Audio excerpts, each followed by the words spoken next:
voix du peuple, oh, la voix du peuple, oh, si tu as bien, oh. Vincent Chilouizi, étoile de la presse. La voix du peuple, toujours longueur d'avance. Les informations partout dans le monde. La voix du peuple, toujours actualité na actualité. La voix du peuple, maman na ngaye, oh yango yo eh.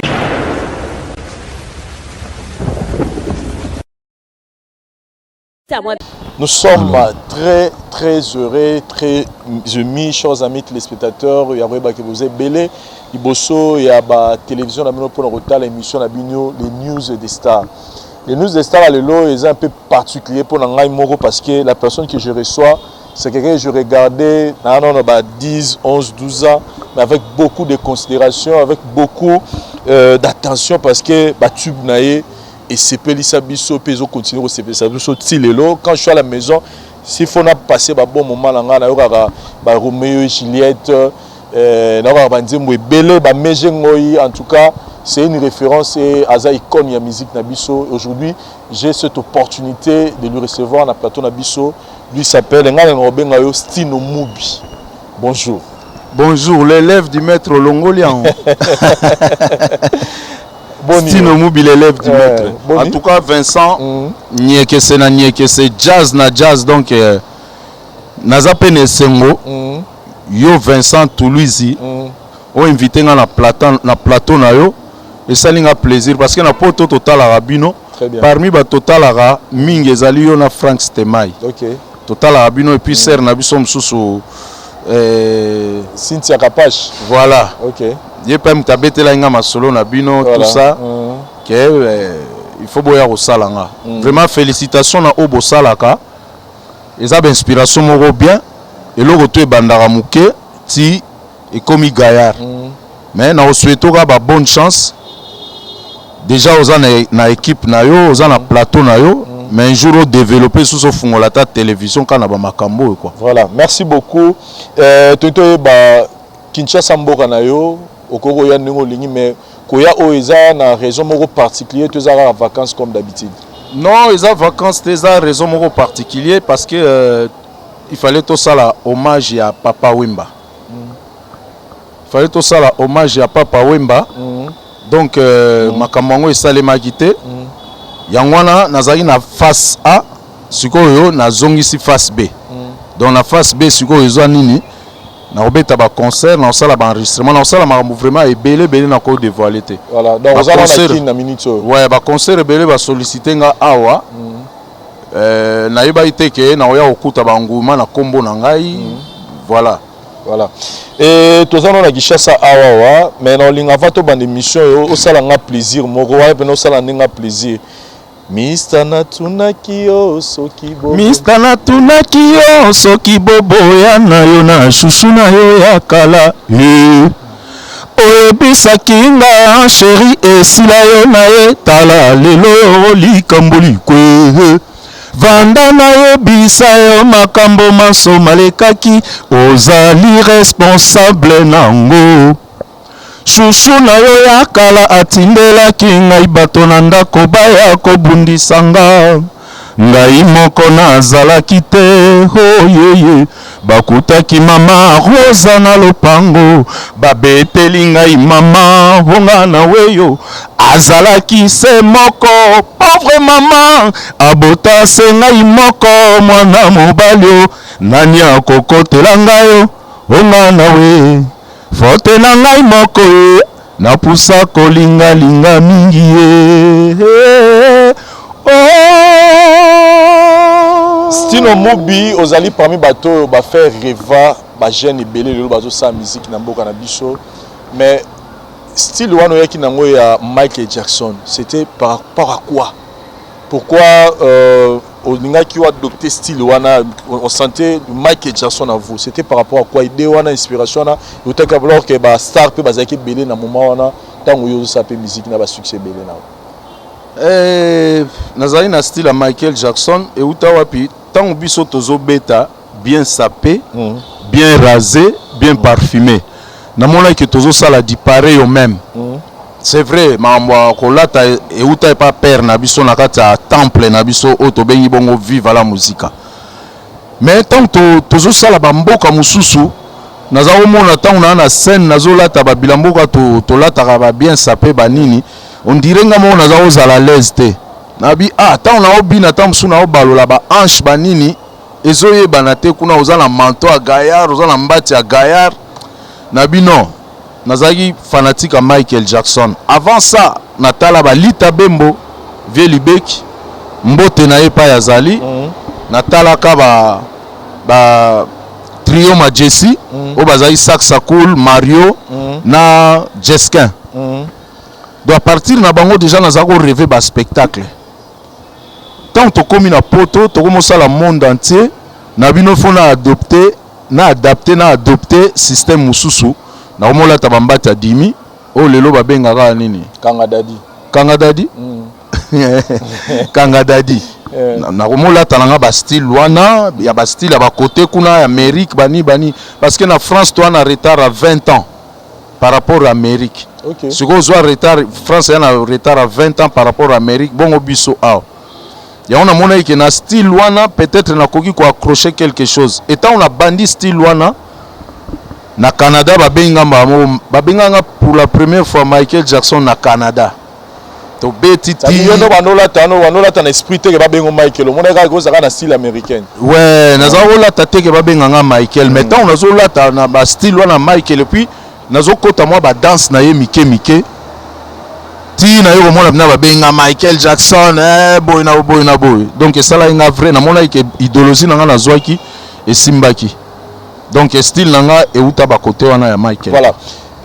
na tuno question moko lelo o meka peut éclaircir biso parce que lelo na musique toujours mona lelo ya génération na biso tala lelo to komma na moi tozali na style ya leader azala ba musicien pe baza ba star mais lelo to komi na style o mona leader neye moko azaka na bano ba accompagner ye mais na zongi na ngam na bino eloko nini banoko sala que Papa Wemba na ba succès to azala ngo bazako permettre bino bo sala album na kati ya orchestre na ye c'était par rapport ya bozangi na ba potentialité moko un peu spéciale ou peut-être baleki na bino lolo bazala ngo te c'était par rapport à quoi quelle était sa motivation baleki pe bazala nango eza question à romper sa chance na tout le monde.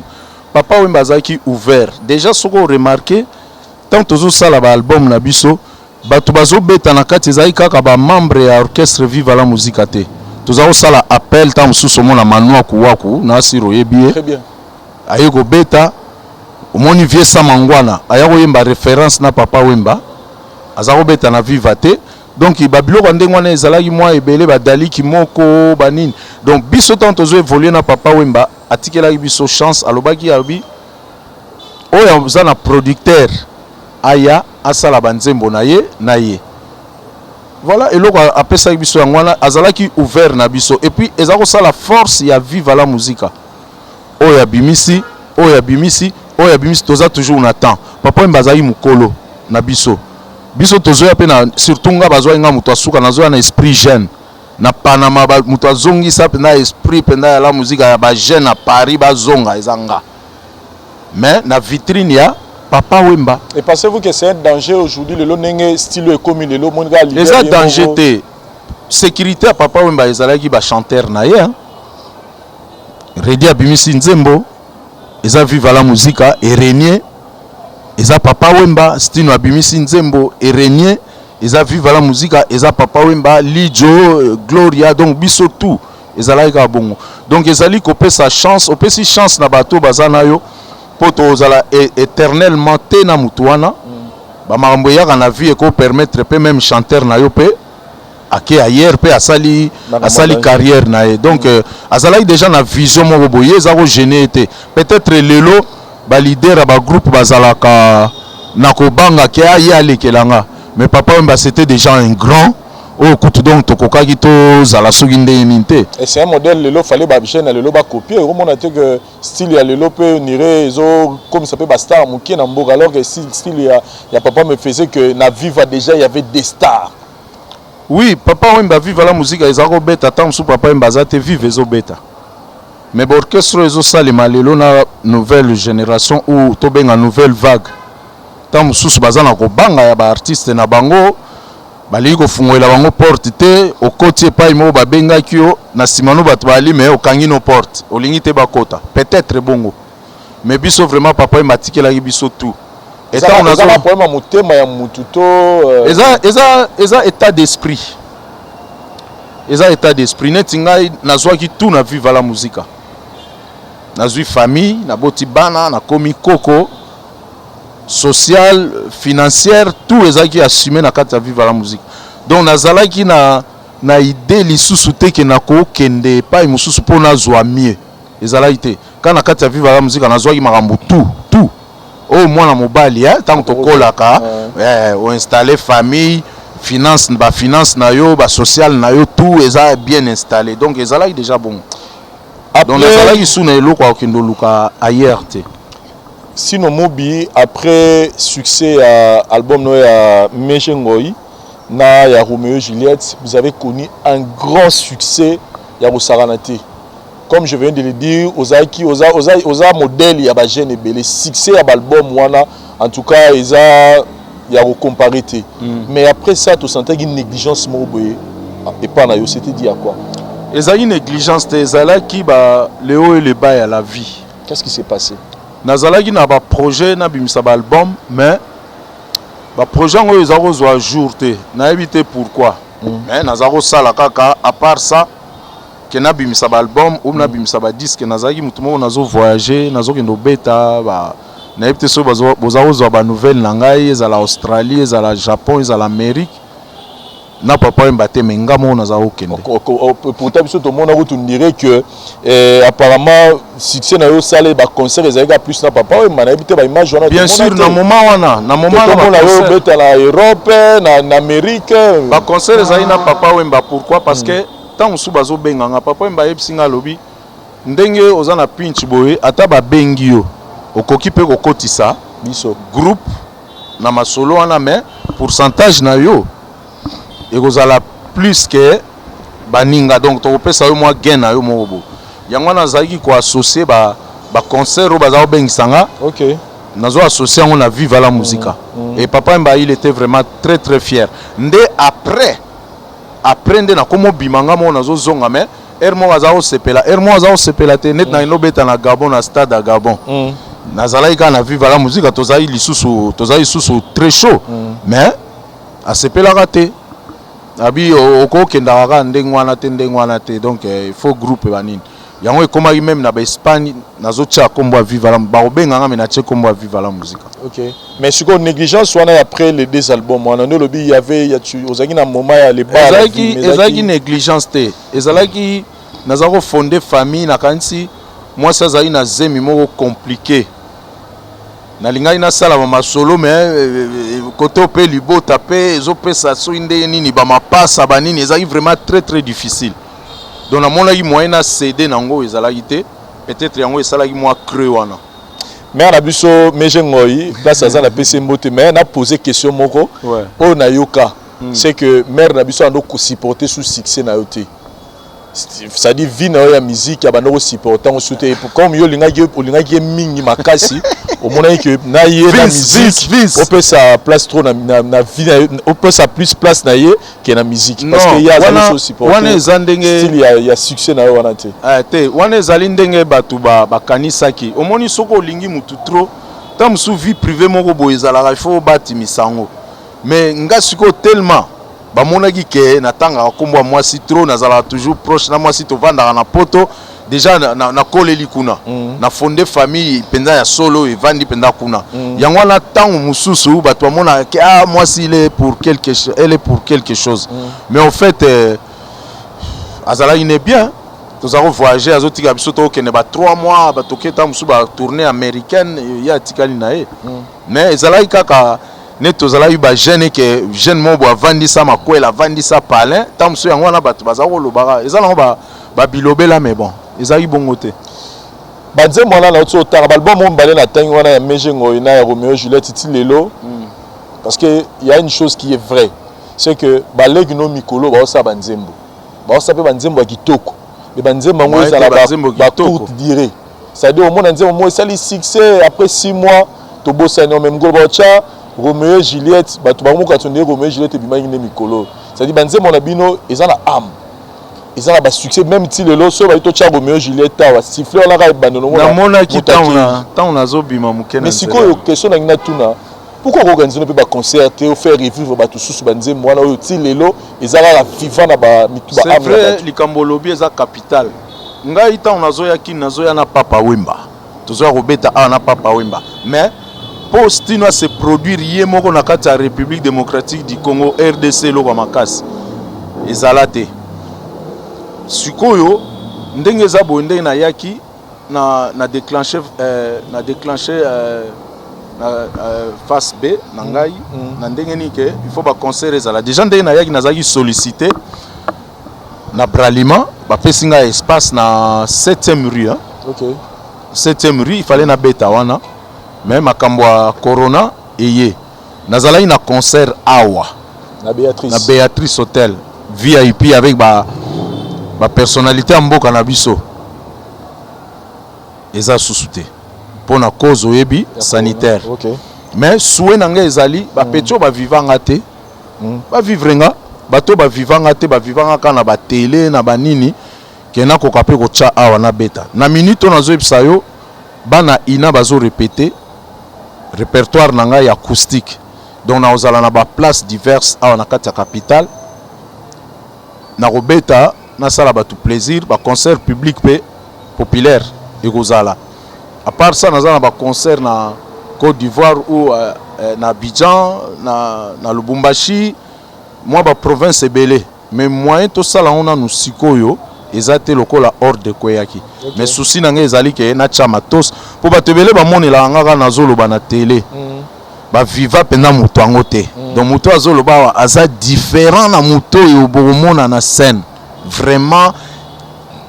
il y a pas photo. Vraiment. Et bozala na plaisir à trop ngai déjà na ko inviter yo oya ko assister na répétition o nazo sala. Et au ça biso bien na public ba otala biso moi capé la Roméo et Juliette au salanga. Suko zo yembisanga trop Vincent. Et pas ya Frank Stemai na to tanga kombo achaki ba acoustique nanga te ache ba melina te pourtant na ye awa na ye na biloko na valise. Na ye na acoustique o ebetami mokili mobimba. To robeta lisolongo na ya na acoustique ango. Est-ce que oko chango? Ah oui, faut bo chango parce que ndé nazawa faut ba twaye ba na vanda niente na sai musala moko boye peut-être kozwa ba ne po muto ya robeta marque na beti. Très bien. Soko landa ki ango je suis ravi mais soko landa ki te na conseiller que na site nanga ya YouTube Stino Mubi officiel. Au koti kuna otali ba ezaka ba biloko mibale pour l'instant acoustique. On a bimi ça il y a 4 ou 5 mois et puis Melina et bimi il y a 2 semaines ou 3 semaines passées. Vraiment. Hollanda Otala vraiment maramweza ya kitoko quoi. Roméo et Juliette.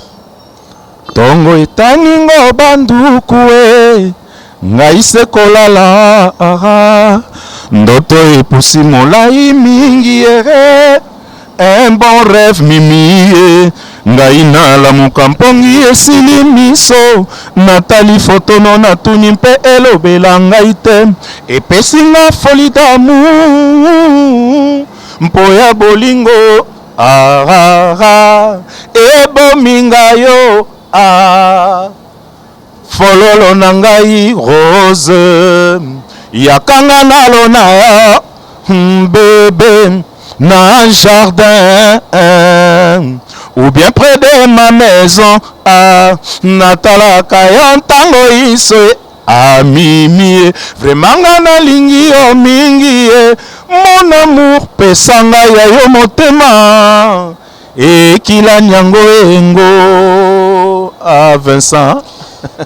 Kin Kester mené azala pe modèle na yo parce que nous oyo mana senti moi qui caisse.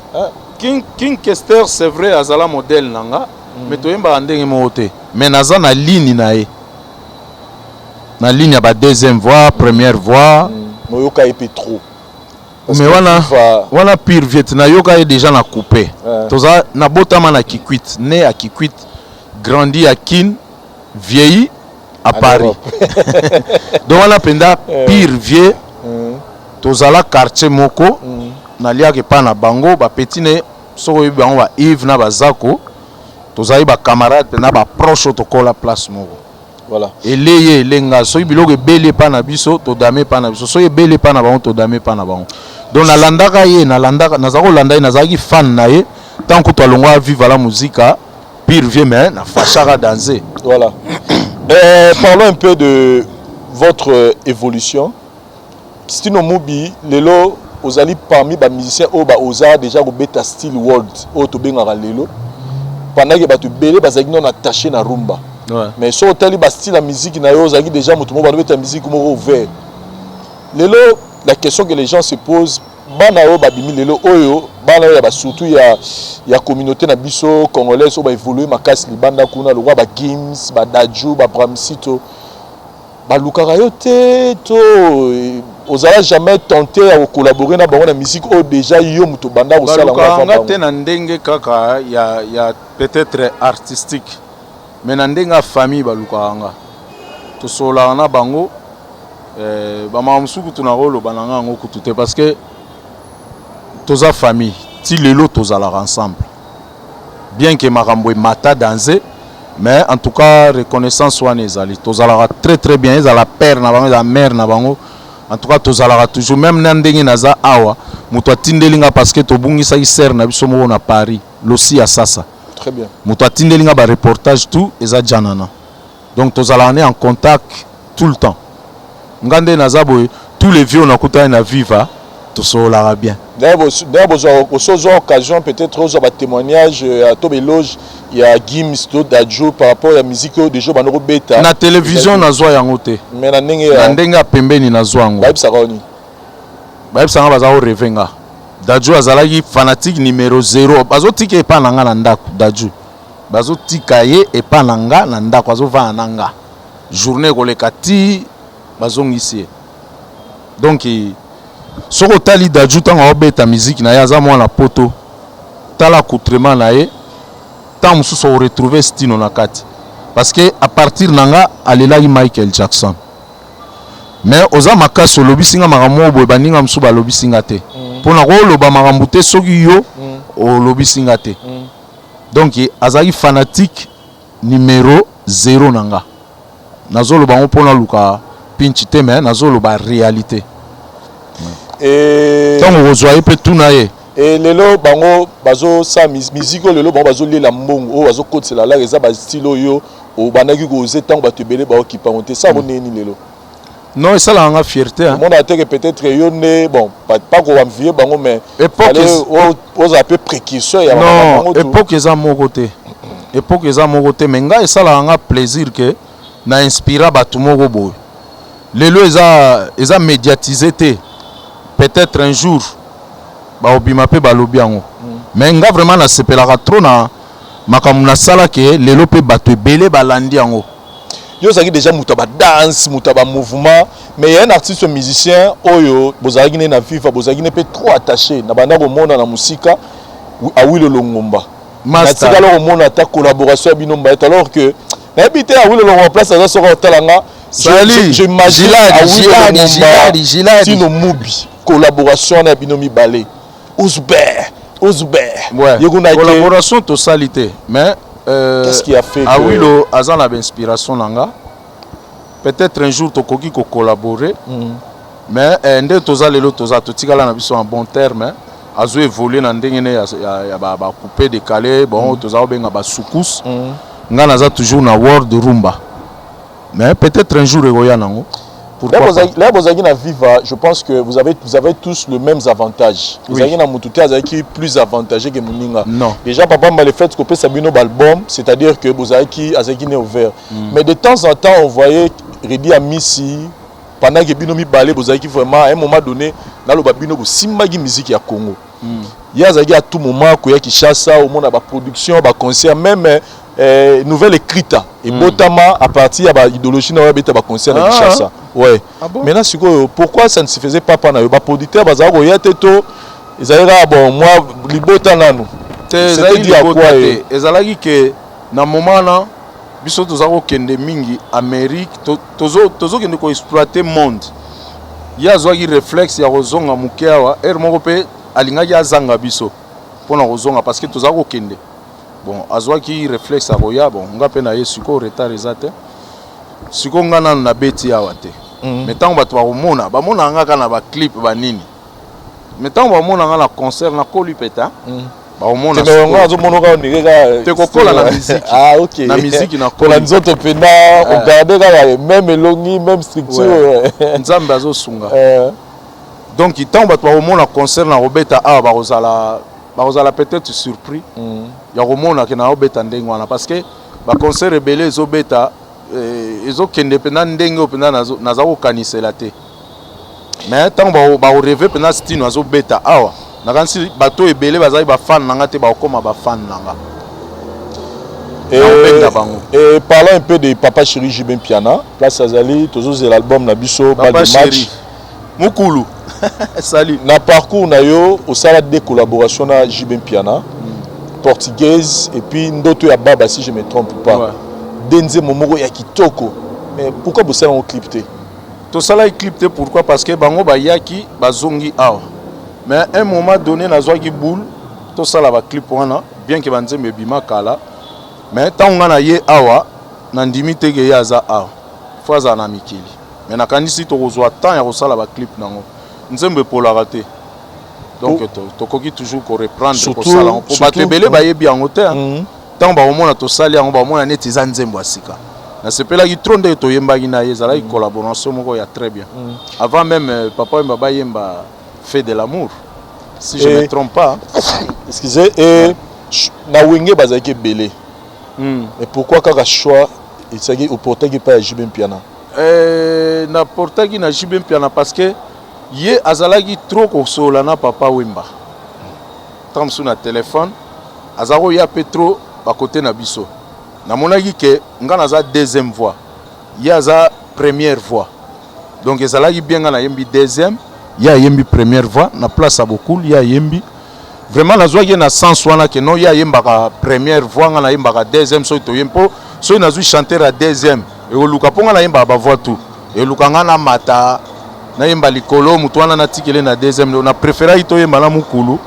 ya zo tcha ba ténor nga zo tcha deuxième ou première vraiment ça là mais déjà avant ça vous avez des relations un peu plus approfondies que Bandero Musu Badagi na Wenge comme Bawe Ranson et les autres. Non, tozali na ba relation plus approfondie te ezalaki kaka artiste te tant bozo beta musique nga landa ka papa mba yoka batu tout so pa linga collaborer na batu tout donc naza kolanda ndengwa parce que bango bazalaki Wenge biso viva na habité fo na yembisa e koto na soyi na beaucoup alobi kutu vrai kutu donc benga e kutu nga mona oyebisa ke no fois palola ngo yango wana au moins to sala ina Jibin Piana mais zala ite ke non a préféré ki kaka ye par rapport te bango tout na yoka bango na landa ba musique tout même siko ba Fabregas ba Héritier ba petit nanga inani Inosbi bango tout na landa bango nalanda bango ba faire expérience ya yo na Jibin Piana na studio c'était comment vous l'avez trouvé du point de vue travail en tout cas na trouva qui est très bon déjà na niveau azako yembela wana ezalaki déjà que babimisa dia banzemo na bango na bangelaki te ke esala boye sala boyete na yebaki ke ndenga ya kopesa nga mwa eloko wana dommage ka ke to salaka clip na ngote parce que banzembo eza vraiment ba komi en très bien dommage ka clip elle a été mais avec le temps to reprendre ka yango kaka to reprendre ngo so itokutani unga mona ko benga ye ou bien bureau na nga ba osala ke bakutisa biso to mekalisusu ko revisiter nzembo na clip juste clip quoi. OK et osala bien makasi là tozo un moment muke si mana histoire parce que histoire ils ont obligé biso to so un moment muke il y a eu un moment to ebi ke Redi Amisi akitaka Papa Wemba pour na évoluer mais ko quitter na to monaki moi rapprochement mo besala mai makasi na Koffi Olomide mais juste après de remona yo après nebo sel album na Redi Amisi un album où ils a rappelé kitoko to ba pété point ça fin d'exil pour ani ne sala succès te de l'auto yeba mais shona ya oyo pour frère qui ka Redi alongwe aksanga na Koffi yo la ni Redi bo sel album shona ya bino mi parler asanga na Koffi ta ko sanga na chadi ya combien na moi tachima mo boye mettant wasali na Koffi azali na alongwe viva pété azala toujours na viva te tant alongwe viva Comment il y a un rapprochement. Déjà, rapprochement, il y a un Kofi Tobi qui est depuis. Mais rapprochement, il y a un Kofi qui est mon kala. Mais tout ce que yo esprit on a reçu l'album n'a ready. C'était dit alors que a tu quitté Venayo papa moi vous avez bien. Tant que ça li fin d'exil n'a ready to longa ina vivate. Ezala kaka moi entre parenthèses mo boto betaki. To zaki na to longo te ndé après. To yeko net via comme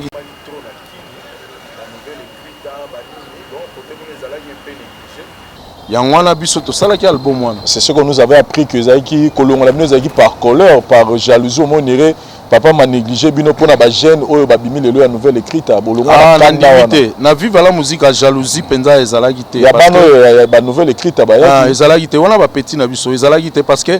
soko tali histoire ya redi nanga na vive la musique na niveau na biso okozala na jalousie te soza na jalousie ozandoki parce que tala dia papa wemba opportunité oyo apesaka biso ya kosala album yo sala album ozwi mbongo na yo oyembisi papa wemba mbongo na yo papa wemba kozwango te mbongo na yo nde nini okozala jaloux mpona bato mosusu bongo papa wemba siko na place wana akozala nani toso osali jalousie kaka bato kaka ya staff ya vive la musique bakomonoka mystique parce que ye moko kutu donc les grands prêtres atiki bino bosali pe ba succès pena donc l'équipe otie micro pe liboso azoloba rien siko yo ozwi succès bayebi yo na mokili siko bato mosusu osalela bango jalousie non na ba o na sala na ba o na za nango nakozala na jalousie ya mutu te même si azo évoluer nsima na nga non parce que ba effacer histoire wana te ya Stino Mubi ba effacer yango te même si ba effacer yango nakozala jaloux na bango te. Jamais. À un moment donné, tout le monde qui est na Kinshasa, accompagné toujours na famille, et pas le pasteur Walesa. Et nous, on avait compris que Otiki, genre la musique, qu'on s'est converti, comme au Sambela. Mais les gens sont encore étonnés au monde on n'a déclaré jamais que Natiki musique profane de Babengaka, n'a que la musique religieuse. Non. C'était quoi fait? Na média moroté. Ndenge toza wa bisotu. Na vie toi na moment moko ya spiritualité nga na Panama chaque dimanche na kenda église catholique na mwana mumpe na kula kuna nazwa confirmation ba mamutu kuna donc chaque dimanche so ina bimite ke on na kenda ba soirée net mikolo et comment ba couvre-feu chaque dimanche nazala na église donc so bomona ngande ngwana ezali moment ya spiritualité mais lokola bango bazwaki ba bimisa on na média yango no monaki mais sinon balinga ipe bato pe balinga baye bateke na ke kuna na église l'équibo balinga baye bango bato basala imabe bazui ba film ba che bon stino te faut ba mona pe ke non alekaki kuna ezali na mabe te mais il fallait pas ba sala ngo donc quelque part aux ala rapé surpris au monde ane ba publier ki yo na ba oui na zalaki surpris et puis na facha rapé na bengi bango na yipsi bango balongola ngo parce que bana bako tia yangai mais ya bana te po bana lelo boti bana lobi kuno yebi vi na bango te ndenge ekozala voilà donc il faut ko batela bana il faut ko batela bango oyebi te tam suye mtazala président tant bozo kendo ko exposer bana ezalaka très très dangereux puis eza très mauvais très mal donc on a sepela gité na bengi papa Walesa qui est le père spirituel ya famille na yebse non na sepelité il faut balongolango et puis balongola ki yango mbala moko voilà et album na redia miss na zungu muke qu'est-ce qui a fait il y avait de très belles chansons et nous quand si to salaki nde to salaki yango JPS bakangaki na quand so ebi mensen wana JPS production ouais bakangaki bon kokanga c'est trop dire azali na ba problème de moyen à financer sous ba clip vidéo ou alande la promotion na biso ezalaki te. Voilà. Yango no mona ito sala ba clip te loko moko te ka ndengwa. Lecture ni no do sa lelo ya musique ya lelo etant que mbiaka ya makambo. Musique ya Congo zo na musique ya Congo lelo na zo sepela Nathalie Tras kitoko na moni ba chorégraphie surtout ba petit bazo sala awa bakenda na bango Amérique te bakenda na bango nulle part mais ezo sepela sanga kutu pesinga boule na album ya Fin d'exil, première chanson Nombrilisme. So tali na acoustique na yemba ki yango première chanson na acoustique. Donc il faut na sala na ngope moi ba scène awa ya vidéo na ba bon danseur on a moni ndenge bazobina vraiment et faire rêver on a scotché devant télé vraiment ba petit ba travailler très bien évolution yali na yebi ba kombo na bango te na yebi ba kombo ba groupe na bango te mais na moni moi 2-3 groupes boye ba faire évoluer danse na modèle moko boye onga mona conscient peut-être ba msu bazo mona ngote mais ngana tant na yeki na ota la télé na moni qui est vraiment évolution ça ya danser côté chorégraphie et danser penza ezaka ndombolo tende ba danse ya hanche te bazo bina pena ndenge ezalaka partout quoi na monde nde ba bina nazo mona ah ya on a lelo on doit se le dire na ndenge ya musique na biso ya communauté tokema ba libanda te na ndenge ya communauté tozana bandeko ba osa be fort na bango par exemple Fally Ipupa tango totale lelo qu'est-ce que tu peux dire Dicap après sur mbote ah na olobaka félicitations hein? Parce que ça facilité na ndenge monde des okendela na inspiration il a mis la barre très haute et arrivé à faire ya ko la différence parmi batu nyonso o bazobeta musique abimi na ndenge na je dirais aussi Ferré na Ferrego la message une rose na ya Ferrego la pe nazo sepela mingi na musique na parce que atiki eloko wana te gimmick wana ya rumba na biso à l'état pur azobeta ngoka donc je lui dis bravo quoi le padre héritier Watanabe héritier pe vraiment nakolo ba génération wana kolandela penza ezali mais nde basala effort toujours ya ko faire évoluer ba musique na ba en tout cas héritier na sepeli trop na musique na ya uta obimisa album na ye mi ange mi démon voilà na yoki banzembo en tout cas na sepeli trop na ba style wana et puis yembeli na ye azo maintenir cap bien c'est comme des Fabregas aussi moi ba recherche à mike en tout cas bango tout ba petit tout bazo beta musique awa ba collègue na benga ba petit ba collègue ou génération o elandi biso nazo ba na bango bravo mais si que ça est l'homme faut pas bongisa pour non il faut pas bongisa il faut pas améliorer ma cause mon gars et aussi maintenant pinzate parce que est vrai non eloko bongisa ezate ezali au moins tant obimisa ba nzembo ebele et yana nzembo moko oyo kotinda yo o garder style na yo na nzembo amoni ke bato balingie mingi na nzembo wana ba gardaka style ya nzembo wana asa na osuba nzembo mususu conseil na ko pesa ka yango wana et na lobaki lo moko tout à l'heure na ebande l'émission na biso na bi ba nzembo ya kala soko comparer na ba nzembo lelo na ba nzembo zo mikolo en termes ya succès en termes ya ba chef d'œuvre tozo mona nire ya kala ya bino les autres la makasi que vous malelo c'est dit à quoi tant qu'artiste ou musicien pourquoi différence wana lelo to comme na commercial banzemo mususu ezobeta po ebini sabato ozana feti ozawapi ozana besoin mwangwasuma moko boyezala yango wana mutesa la bongo mais nzembo soko vandi penza au raisonner au travail soko zui nete ya section acoustique na sali na sali on a 2 semaines na sali on a 1 semaine na sali on a 2 mois et demi donc na lukai na nous son na ndenga ndaku na bimi na ndaku na ke na salle na répéter na longwe na salle na ke na studio na comment répéter neti muto azo enregistrer yango moni et bimi bongo donc tant to sala makambo foko zwango sérieux ate renier sikote comme ndengo lobi na nga ya album invitation album ya fin d'exil banzembe za bien travaillé mais nga moko nde naza soki naza na motivation ke bato ba yokango lisusu ba yokango mukulu nde ni nzembo to sala ina ya to sala clip ozo comprendre nani songolo ta banzembo to sala donc ezali kaka c'est cha sérieux ko zo attend ko sala eloko bien ko wela ka te bato ba telema ba bina to ba yoka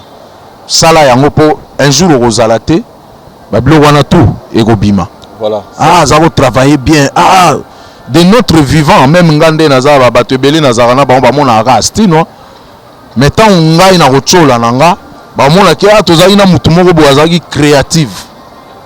azalaki différent na baninga ponga na linga ko copier te eza na ko lata eza na ko yemba eza na ko sala musique na linga copie te na linga na bzwa risque ya ko sala bato batala ngai ba yoka nga ndenge ni na sali Papa Wemba après beaucoup d'années après Atotiki Biso pour fêter 5 ans il y a mort na mois d'avril awa Mais Nathalie documentaire moi boye bozaki yoye et puis il y avait Baxi c'est moi Kala. J'ai senti c'est comme si il y en avait vraiment dépassé qui étape il y a Rosala musicien comme une famille. Tozaki na balien makasi parce que beaucoup le temps azunga na zaki na nanchik na vidé secondaire nanga directement na Kotindule. Na marque monela kinga na zaki vraiment azako protéger nga trop. Na ba grand autour na kutai na mouvement. Po ba ontu bazali mikolo nanga azao lingate ba matenga ba salanga makama mabe et vu que tozo évoluer na yo kozwa vie d'homme nazana ye nazui makambutu na ye na mona ye penda père nanga quoi parce que na père nanga na vanda na ye ba mikolo nde to vanda na bokulte na mère pe to vanda na ye nde to vanda na ye te donc na vandi na bango mingi koleka ba parents na bandeko yo babotama nanga famille moko yango wana omoni ti lelo tozakozala toujours na balien ntango akufi mwasi na ye atindi billet à partir ya Côte d'Ivoire na mwasi nanga mejengoy po assiste ye abi totikalaka biso mibale yo na Stino ngai na papa Wemba na osepela tro na matanga ovanda soit na nsima nanga soit mopanzi nanga esalemaki mpe ndenge wana donc tant on a yépé awa na ke cimetière kota la papa tant on a longé cimetière na sali tout na ke nomo na mère ka moi enveloppe et ça la moi niekese moi na zongi na famille donc na oloba ke ezali famille nanga penza quoi. Et mais comment vous acceptez jusqu'à ce jour 5 ans yango depuis papa Mbakufa bino batu bozala na besoin accepter que ti lelo papa Wemba basalela na Pierre Tombalté. Moi to solo la ki yango tango ya anniversaire ya mbotama ya beaucoup les alaki kala mi tala mona ba image na poto tout ça. Ezaki ba les 14 ou les 14 tozaki na matete et pas ya et pas nani et PDG Dox Dieka Kieka et Dox Kieka je salue tozalaki kuna to fêta ki anniversaire mbotama beaucoup tozali na mère Amazon ba Dieu Salemba Jado le Cambodgien mukubwa nani comme les kiminga azaka pemba tika la cheve boya muta tozali pe na le quattro boy bana papa ma le quattro ala gite Gina te azalaki kuna te OK tozalaki ka molo kai kaka na mère moi ba verre ezaki wana tomeli tolé et puis toleki na biso après et vous avez conclu to solo la ki mozole ya papa mbaso ezo salema te eza vie ya nouvelle vague ponga na benga gouvernement sika nouvelle vague quoi donc tango gouvernement ezaki en place ba prometaki ba biloko et que mbala moko bango balongwe siko po gouvernement eza sikoyo po basala il faut au moins ko landela ba makamuso indeni parce que ndenge eza wana mozole ya papa wimba bato vivre la musique bana balare ba millionnaire bazali donc lokola bapesa irresponsabilité na l'état il fallait l'état à salango mais lokola l'état a salité to éviter sikoyo ta mususu batu bango moko bakoyi kozwa ngo en main ba salango mais ezalaki que l'état salango mais tisiko to mona rien vraiment mais ce qui est vrai c'est que vous prenez des dispositions na ninge pe ya famille pour na honorer papa mba poso to bitos de l'état de salité papa mba en tout cas l'année prochaine ce va salité na kanisi bisomo bato salango voilà et sinon mobi na Kinshasa pour beaucoup de raisons oyeli awa mais tongeto tuna ne ozala ba projet ozala ngo ya kozongisa siko makambo eza orchestre ko salama ba que orchestre mo ya sino mobi zo salama wa to ba nozala ba bloka ba accompagnement ndenge bo mesana non ozala ka accompagnement te dans un premier temps na ngai moko mutu na choisir bana ina pona beta sans faute na lingi batu bayoka musique na ngai o na sala ki acoustique ndenge bimi na YouTube na télévision bayoka ndenge wana po ezala bongo ba musicien na recruter na ebina ba qualité na bango te mais bana ina na mona ba masolo na bango ebele ndenge bazo accompagner ba musicien baza en place awa baza pe na ba groupe na bango mais bazo se faire accompagner par bana ina donc na sali bango confiance pona meka koyo ki sa son nga ebima sans défaut quoi sans li kwanza ba interpréter mais après na kanisi na lansaki déjà que na recruter ba musicien mais ba ya obeta nanga bazala milai baleka vingtaine te baza milai donc misa mukuse aya te oh po nous a pas misa mikuse te na problème te mais nga na mulai so ina scène toza boye bien te surtout ba chanteur kota sima ogozano mukuse na sima ogoza mukuse mais na liboso nde tozo tandama faut za mulai moko po esala bien siko misa da mulai moko na yo to aleka yo koma te aleka nga te akosukela nga toza la peu prendre ngi moko soki muta misa yo da premier test d'abord il y a te ba la libère omonaki Michael Jackson so atelemi na scène na oza na elengi ya kolula so inazalaki taille moyenne ou mukuse na oluka pe nazwa bato taille na nga po esala bien ezaka po na esthétique na scène ok et ça bien mais pour l'instant tu continues à consommer acoustique au sein Libiso ouais avec plaisir na oloba kutu na bato baka na site officiel na nga bakota batala na beti ba mejengoi avec ba nzembo ya Kester na kati na koti si touche sans na changer musique nanga mais vraiment naza na fierté ya trop na lingai na senga merci na réalisateur a filmaki ngai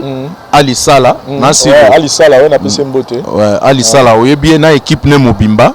et puis na lingai na remercier sous ba musicien ba accompagnaki ngai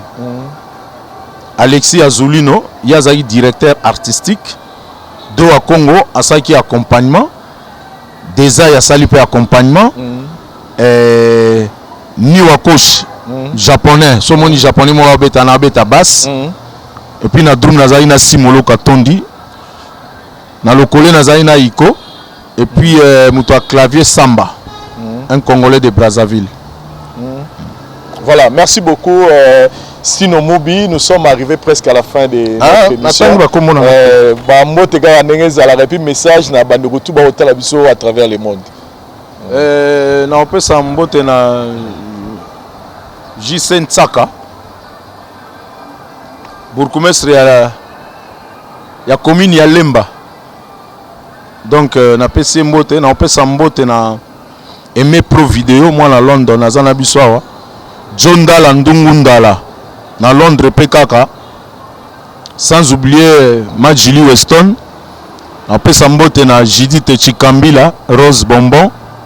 na staff na etu, sans oublier Guy Benson, Pure Petit. Après Sambote na équipe de France, il y a la SAP.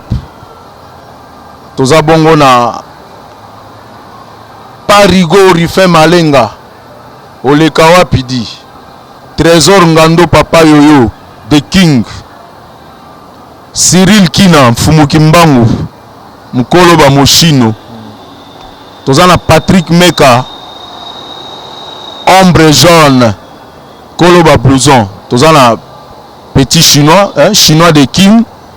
Tozabongo na Zaba Menga, papa français. Azashiko na Finlande avec Johnny de Finlande, Bazakuna.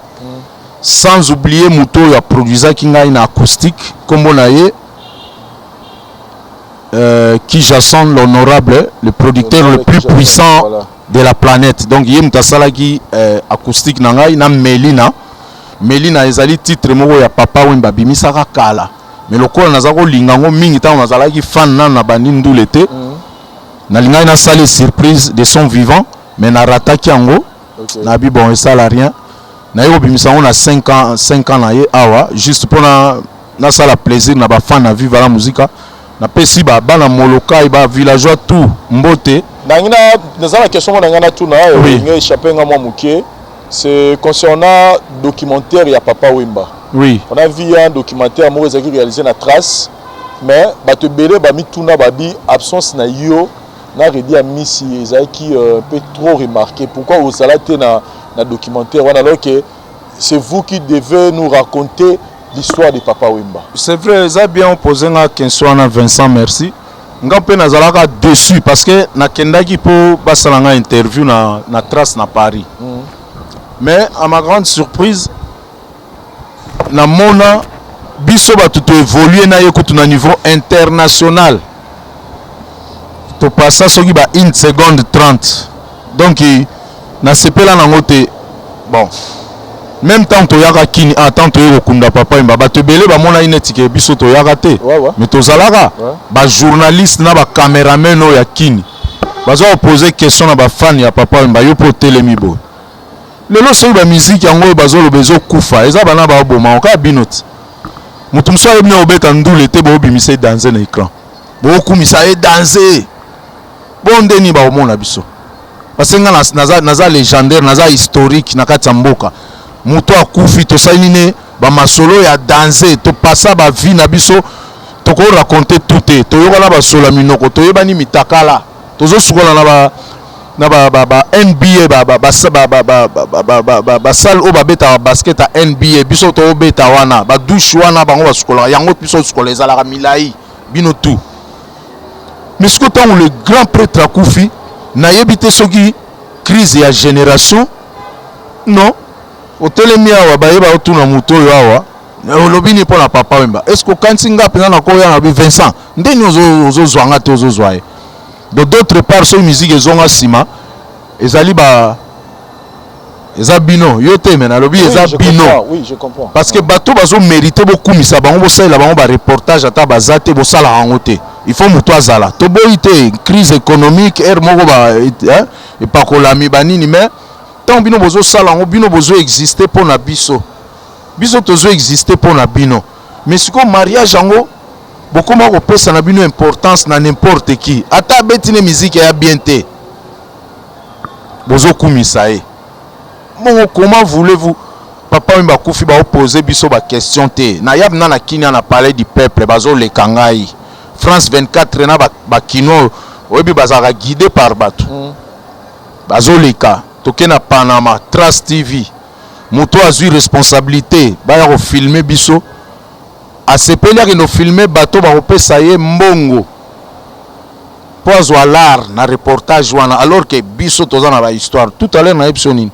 soko lobi singa mambo ya ebele soko lobi singa te nga mona ko ke zwa sujet moko boete na banda oloba yango donc yo faut ala vraiment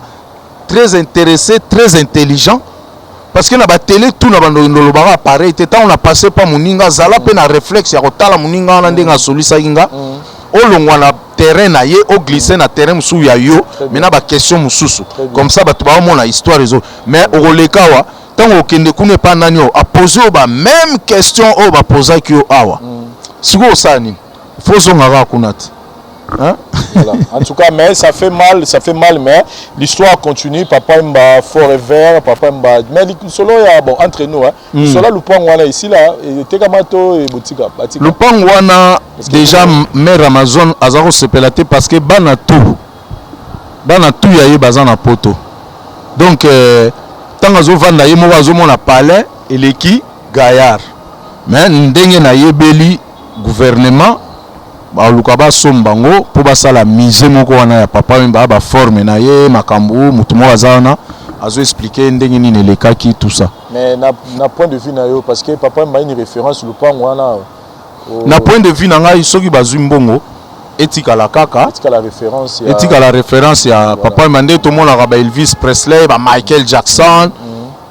voilà etika la vraiment quoi parce que soki be salemi bongo te ozala bien te zaneti mutu ngo vivara awate na ba moment no to sala ba succès na bazaro manager na zara manager na ba moment tout dans ozala succès mais to lo ba moment na ya gloire ya ba mejengo yi non mutu azaro manager nga zaki te mutu azaro manager nga zaki kaka nazali na kati ya viva la muzika bon Papa Wemba za wana na ba manager ya mindele tozali na ba Romeo Gillette na beta pe na ba musicien o bazali ko accompagner biso ba mindele na bantier bazalo accompagner biso na Papa Wemba mais lelo quand même azali pour un artiste musicien lelo manager ali na manager officiel qui est Zakari Bababaswe OK ouais Zakari Bababaswe même ba rendez-vous à la télévision mususu ezo passer parier OK donc na koma kiawa na kutana ina batu mususu o esali ke ba recommander ngai Zakari azala manager nanga na pesina numbote na son excellence le professeur Eberand Kolongele na pesi mbota trop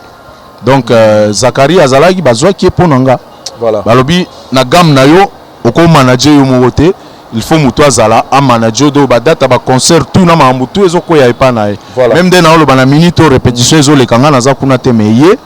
aza sur place OK Abdul Mbongo de Limoges Omoni Vincent Yeyu voilà Vincent Yeyu merci beaucoup donc batu ba retenir pour na Stino Mubi na émission na biso lelo bato bako retenir que na lobby nayaki awa pona beta hommage à Papa Wemba mais et ça limité yangwana na créé sous maramususu na osala ba enregistrement sur place et puis na obeta pe ba concert mais recrutement ekozala plus tard. Voilà, merci beaucoup, chers amis téléspectateurs. Nous sommes arrivés à la fin de cette émission. Vraiment, Vincent, excusez-moi, na tanga kombo ya Gimenga. Okay. Le baron, il y a auto somba matériel ya scène. Vraiment, sur le monde yango a promettre nga lobi fona za la mutaliboso na beta na scène wana. Poso oza muto a shoté na ba matériel ya sombi et robeta te. Bébé Bouchou. Bébé Poutine, na pesi bino mbote et puis na pesi mbote na Andrus Kifwani, Kaska Futi, Rem Setai, Issei Miyake, wana ba staff nanga ya Panama, o batambola nanga, na pesi bango mbota trop. Merci beaucoup, Stine Moubi. C'était vraiment un grand plaisir aux na plateau na biso, un bon souvenir na tikali nango et merci na abonner nio sur la voix du peuple botali, bo partager pe, bo commenter émission yo pour na biso. Tout le monde est bino prochainement à la voix du peuple. Merci bye. Merci bye. Soldats sans armes.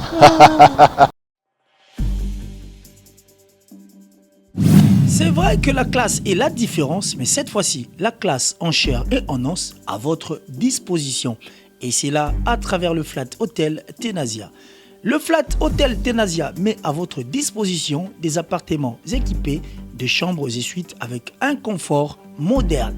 Une salle de fête moderne pour toutes sortes de manifestations, anniversaires, fêtes de mariage, réunions et autres. Pour ceux qui adorent la restauration, il y a un restaurant VIP à votre disposition. Un nightclub pour les amoureux de l'ambiance responsable. Un service traiteur de renom. Et pour ceux qui adorent rouler en sécurité et en luxure, le Flat Hotel Tenasia met pour vous une location des véhicules des marques. Le Flat Hotel Tenasia se situe dans la commune de Lingwala sur l'avenue Kalembelembe numéro